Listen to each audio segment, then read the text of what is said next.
बिस्मिल्लाहिर्रहमानिर्रहीम। अस्सलाम वालेकुम। आज हम उर्दू की बुक्स में से एक अच्छी सी नज़म पढ़ेंगे जिसका नाम है दुनिया इस्लाम। इसके शायर हैं इल्लामा मोहम्मद इकबाल।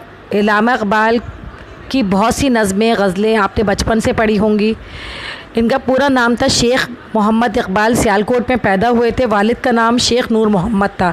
सियालकोट से ही आपने एफ़ए यानी इंटर की तालीम हासिल करी। गवर्नमेंट कॉलेज से आपने एमए करा। फिर इंग्लिस्तान चले गए बैरिस्ट्री के लिए। फिर जर्मनी के हाइडेलबर्ग यूनिवर्सिटी से पीएचडी की डिग्री हासिल की। वापसी पर लाहौर में ही सकूनत इख्तियार की और वहीं पर आपने वकालत का पेशा इख्तियार किया। आपकी शायरी बहुत मशहूर है पूरी दुनिया में। अगर हम किसी भी लाइब्रेरी में जाएंगे तो हमें इल्लामा इकबाल की किताबें लाजमी वहाँ मिलेंगी। बांगे दरा, ज़रबे कलीम, बाले जिब्रील, अरगमान हिजाज, इसके अलावा लाखों ऐसी नज़में, लाखों इनकी कहना चाहिए कि गज़लें हमारे पास मौजूद है जो कि अखलाक़ियात के हर दर्जे पर पूरी उतरती हैं। ना सिर्फ पूरी उतरती हैं बल्कि उन्होंने ही पूरी दुनिया के अंदर कहना चाहिए कि इस्लाम के जज्बे को बेदार किया और कोशिश ये की कि तमाम मुसलमान आपस में इत्तेहाद के साथ रहें। यही कोशिश इनकी मशरिक़ में भी थी, यही कोशिश इनकी मग़रिब में रहते हुए भी थी कि मुसलमानों को एक देखना चाहते थे। वतनी दोस्ती और बाद में मिल्लत दोस्ती, यहीं से इंसान दोस्ती और इनकी शायरी के अहम मौज़ूआत हैं। दोस्ती इनकी शायरी का अहम मौज़ूआत है।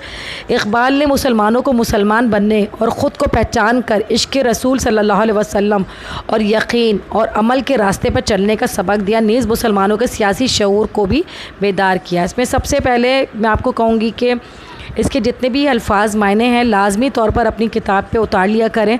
फिर आप जब भी अपनी बुक को किताब को ओपन करेंगे आप फ़ौरी तौर पर आपको वर्ड्स मीनिंग देखकर आप आराम से तशरीह कर सकते हैं, क्योंकि अगर हमें अल्फाज के मायने नहीं पता होंगे तो हम कहाँ से तशरीह करेंगे। ठीक है जी। तशरीह करने के लिए लाजमी ज़रूरी है कि ये आपकी बुक पर ये अल्फाज मायने लिखे हुए हों। सबसे पहले हम आ जाते हैं इनके बरगज़ ख़याल के लिए हवाला ये इल्लामा इकबाल की शख्सियत हमागिरी इल्मियत से भरपूर थी।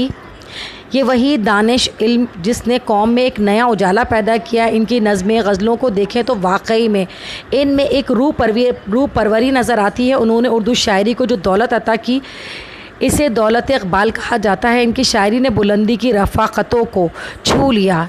ये वो मुकाम है जहाँ शायरी पैगम्बरी का मकाम ले लेती है। अब आ जाते हैं हम इसके मरकज़ी ख़याल की तरफ। इस देखिए मरकज़ी ख़याल हमेशा मुख्तसर लिखा करें, बहुत तवील नहीं लिखिएगा। इस नज़म में इल्लामा इकबाल ने मुसलमानों को इत्तेहाद का दर्ज दिया और फरमाते हैं मग़रिब की अंधी तक़लीद करके हमने मुसलमान कौम को टुकड़े टुकड़े कर दिया।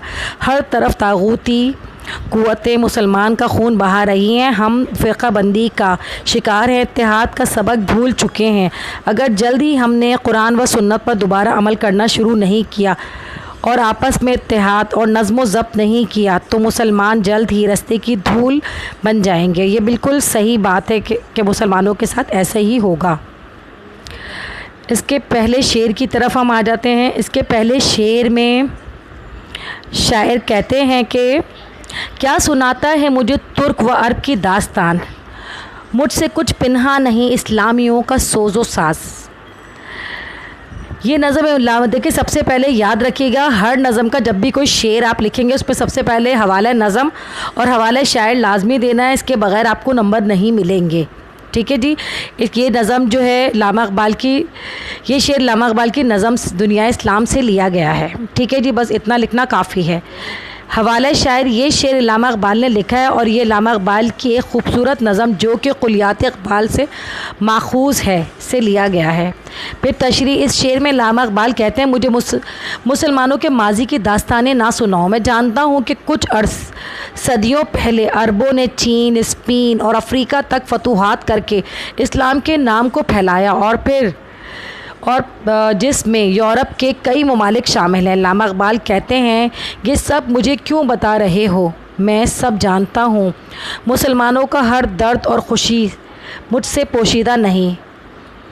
ये सब जानता हूँ मैं, मुसलमान कौम के बारे में सब जानता हूँ। इनकी धड़कनें और इनके आंसू मुझसे कुछ भी छुपा हुआ नहीं है। इसके दूसरे शेर में हिकमत मग़रिब से मिल्लत की ये कैफ़ियत हुई, टुकड़े टुकड़े जिस तरह सोने को कर देता है कास। जब पेपर में आए तो लाजमी याद है आपको हवाला नज़म और हवाला शायर लाजमी लिखिएगा। फिर तशरीह है, इस शेर में मशरिक़ और शायर मशरिक़ और इस शेर में मुस्लिम कौम के बारे में ये कहते हैं कि आज मुसलमान अपने आबा अजदाद के कारनामों को भूल गए हैं। इन्हें नज़र आया तो सिर्फ़ मगरिब की वो ज़ाहिरी तरक्की और फिर उन्होंने मगरिब की अंधी तकलीद शुरू कर दी। मगरिब की इस अंधी तकलीद ने मुसलमान कौम के लिए जहर का काम किया है। मुसलमान कौम की हालत बेहतर होने के बजाय बिगड़ती जा रही है और वक्त गुज़रने के साथ साथ टुकड़े टुकड़े होते चले जा रहे हैं। रवादारी, सब्र, बर्दाश्त की क़ुव्वत जवाब दे रही हैं। इल्लामा इक़बाल मुस्लिम कौम को सोने से तशबीह देते हुए कहते हैं कि जिस तरह केमिकल कास्ट सोने को पिघलाने में मदद देता है, इसी तरह मगरिबी तहज़ीब को अपनाने से मुसलमानों का जज्बा ईमानी भी पिघल गया है और उन्होंने मुसलमानों को टुकड़े टुकड़े कर दिया है।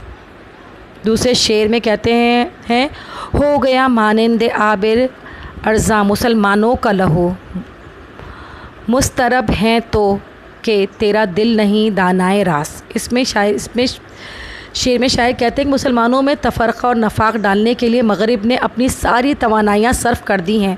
वो मुसलमानों को ज़लील और रुस्वा देखना चाहता है। उन्होंने अपनी साजिशों से कई मुसलमानों को आपस में लड़वा दिया और कहीं ख़ुद इन पर किसी न किसी बहाने से हमला कर दिया और अब ये हालत है कि मुसलमानों के खून की कोई कदर व कीमत नहीं, मुसलमानों की जान की कोई हैसियत नहीं। मुसलमानों का कत्लेआम किया जा रहा है, मुसलमानों का खून पानी की तरह बह रहा है। तो हम परेशान हैं, लेकिन तूने इस राज को अब तक नहीं जान सका कि ऐसा क्यों हो रहा है। कुछ तो तफक्कुर करो, कुछ तो समझो कि ये मगरिब हमारे साथ कौन सा खेल खेल रहा है। चौथे शेर में शायर हमसे कह रहे हैं, रब्त व ज़ब्त मिल्लत बेज़ा है मशरिक़ की निजात, एशिया वाले हैं इस नुक्ते से अब तक बेखबर। इस शेर में इल्लामा इक़बाल कहते हैं कि मुस्लिम अक़वाम के दरमियान बहामी रवाबित और इल्म व फ़हम बहुत ज़रूरी हैं। ये दोनों ही मुसलमानों की तरक्की का राज हैं। इल्लामा इक़बाल पूरी मुस्लिम कौम को एशियाई मिल्लत के नाम से पुकारते हैं। ज़्यादातर एशियाई ममालिक मुस्लिम हैं। हमारे अजदाद इस बात को समझ गए थे और सब एक बाजू थे और आपस में इत्तेहाद रखते थे, इसीलिए नाकाबिल तस्ख़ीर थे। लेकिन आज का मुसलमान ये नुक्ता नहीं समझ रहा। आज के मुसलमानों ने रसूल अकरम सल्लल्लाहु अलैहि वसल्लम की तालीमात को फरामोश कर दिया है। शायद जानबूझकर याद रखना नहीं चाहते, क्योंकि इससे इनकी ज़ाती मफादात पर ज़र्द पड़ती है। पांचवा शेर, एक हो मुस्लिम हरम की पासबानी के लिए नील के साहिल से लेकर ताबाए काशगर। काफ़ी मशहूर शेर है इनका। इस शेर में शायर ये दुआ कर रहे हैं कि इस ख्वाहिश का इजहार कर रहे हैं कि काश मुसलमानों में आपस में इत्तेहाद हो जाए, वो सीसा पिलाई हुई दीवार बन जाएं। सारी दुनिया के मुसलमान मिलकर इस्लाम और कुरान और खाना काबा की हिफाजत के लिए मुत्तहिद हो जाएं। सारी दुनिया के मुसलमानों का हवाला देते हुए कहते हैं कि मुसलमान मिस्र से बहते हुए दरियाए नील के साहिलों यानी अफ्रीका से लेकर चीन के एक शहर काशगर तक मुत्तहिद हो जाएं। अफ्रीका और एशिया में मुसलमान ममालिक की तादाद ज़्यादा है, इसीलिए इल्लामा इक़बाल तमन्ना कर रहे हैं कि एशिया के हर कोने तक तमाम मुसलमान एक होकर कुफ्र की ताकतों से टकराएं। इंशाअल्लाह अल्लाह ऐसा करे हमारे लिए। नंबर 6, जो करेगा इम्तियाज़ रंगो खून मिट जाएगा, तुर्क खरगाही हो या अराबी वाला गौहर। इस शेर में हकीमुल उम्मत इल्लामा इक़बाल कहते हैं कि मुसलमानों का इत्तेहाद वक्त की अहम ज़रूरत है और तालीमात नबवी के ऐन मुताबिक है। आप सल्लल्लाहु अलैहि वसल्लम ने अपने आखिरी खुतबे में इरशाद फरमाया था कि मैं रंग व नस्ल के सारे इम्तियाज़ात अपने पाँव तले रोनता हूँ। तुम सब आदम की औलाद हो और आदम मिट्टी से बने हैं। तुम में से बेहतर वो है जो ज़्यादा तक़वा वाला है। आप सल्लल्लाहु अलैहि वसल्लम की इन तालीमात को इल्लामा इक़बाल ने इस शेर में वाज़े कर दिया है कि अगर मुस्लिम कौम रंग व नस्ल का इम्तियाज़ करेगी तो ख़त्म हो जाएगी। बुलंद व बाला इमारतें बनाने वाले तुर्क हों या अपने आप को मोती जैसा आला समझने वाले अरब, रंग व नस्ल का इम्तियाज़ रखने वाली कौमें मिट जाया करती हैं, ज़वाल पजीर हो जाया करती हैं। 7वां और इनका आखिरी शेर है, नस्ल अगर मुस्लिम की मज़हब पर मुक़द्दम हो गई, उड़ गया दुनिया से तो मानंद खाक रह गया राह गुज़र।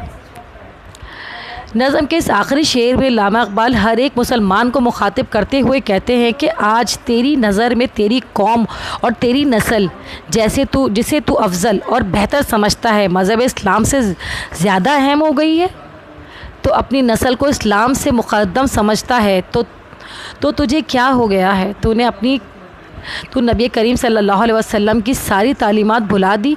आप सल्लल्लाहु अलैहि वसल्लम की तालीमात को फरामोश करके अपनी कौम को अव्वलियत दी तो दुनिया से तेरा नाम व निशान तक मिट जाएगा। मुस्लिम कौम रस्ते के गुबार की तरह उड़ा दी जाएगी। कुफ्र और तागूती ताकतें तुम्हें रोन कर आगे निकल जाएंगी। तू रस्ते की गर्द की तरह थोड़ी देर उड़ोगे और फिर पल भर में ज़मीन पर बैठ जाओगे। अभी वक्त है, होश के नाखून लो, कुरान मजीद और सुन्नत रसूल को थाम लो। कहीं ऐसा ना हो कि दुनिया वाले तो तुमको फरामोश कर दें और फिर अल्लाह भी तुमको फरामोश ना कर दे। यानी इन्होंने साफ़ लफ्ज़ों में कह दिया मुसलमानों को अगर आगे बढ़ना है तो इसके लिए क्या करना होगा कि कुरान और सुन्नत को वो करना होगा। कोई भी आला नहीं है इस्लाम में। अब हम आ जाते हैं इसके सवाल और जवाब की तरफ। मुसलमानों में इत्तेहाद क्यों ज़रूरी है? इस्लाम को ज़िंदा रखने, अल्लाह ताला के अहकामात को नाफिज करने, सुन्नत रसूल अल्लाह सल्लल्लाहु अलैहि वसल्लम पर अमल करने और ख़ुद मुसलमानों की बक़ा के लिए मुसलमानों में इत्तेहाद अशद ज़रूरी है। सवाल नंबर 2 है, इम्तियाज़ रंग व खून से क्या मुराद है? इम्तियाज़ रंग व खून से मुराद है जिल्द की रंगत, खून, नस्ल की वजह से अपने आप को बहुत आला करार देना, बेहतर समझना।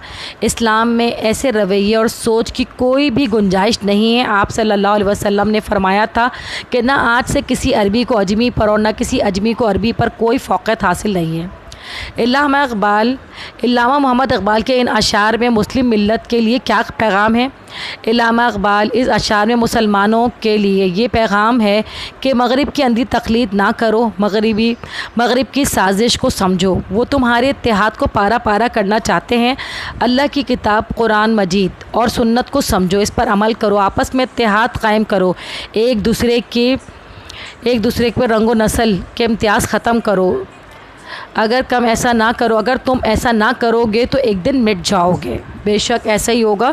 और आज हम जिस परेशानी का शिकार है उसकी वजह यही है कि हमें इत्तेहाद की बेतहाशा कमी है। आपकी बुक के अंदर ये दिए हुए हैं, ठीक है जी, आपकी बुक के अंदर ये सही और गलत दिए हुए हैं।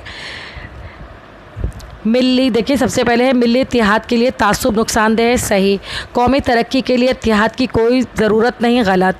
नज़म के इन अशार में कवाफ़ी हैं, कोई रदीफ़ नहीं है, सही। वाकई इस तरह की गज़लें सिर्फ नज़में अल्लामा इक़बाल ही लिखा करते थे। काश सोने के टुकड़े जोड़ता है, गलत, टुकड़े टुकड़े कर देता है। मिल्लत बेज़ा के रब्त व ज़ब्त में मशरिक़ की निजात है, बेशक के इसी में मशरिक़ की निजात अल्लाह ने रखी है। इसके बाद हम आ जाते हैं निसाब में आपको दिए गए हैं। फिर टेक आउट द क्वेश्चंस दिए हुए। इस नज़म में नील से क्या मुराद है? इस नज़म में नील से मुराद है दरियाए नील की बात की गई है। दुनिया इस्लाम से सबक मिलता है हमें इत्तेहाद का। इस नज़म में दास्तान सुनाने का ज़िक्र किसका था? हमारे पास था तुर्क और अरब की दास्तान सुनाने का था। काशगर चीन के एक शहर का नाम है। जो इम्तियाज़ रंगो खून करेगा क्या होगा? वो मिट जाएगा। ये तमाम चीज़ें आपको हमने बता दी हैं। इसको आप ज़्यादा से ज़्यादा वीडियो को आप देखेंगे तो आपकी समझ में और ज़्यादा आएगा इंशाअल्लाह ताला। फिर हम किसी नेक्स्ट इसमें आपके किसी ना किसी नई नज़म के साथ आएंगे इंशाअल्लाह ताला। मेरे इसको ज़्यादा से ज़्यादा देखें और ज़्यादा से ज़्यादा बच्चों को सेंड कीजिए। वजह यह है कि लॉकडाउन की वजह से अभी तक देखिए कोई चांस नहीं है स्कूलों के खुलने का। लॉकडाउन की वजह से बहुत ज़्यादा बच्चे जो हैं वो इस वक्त तालीम से महरूम हैं।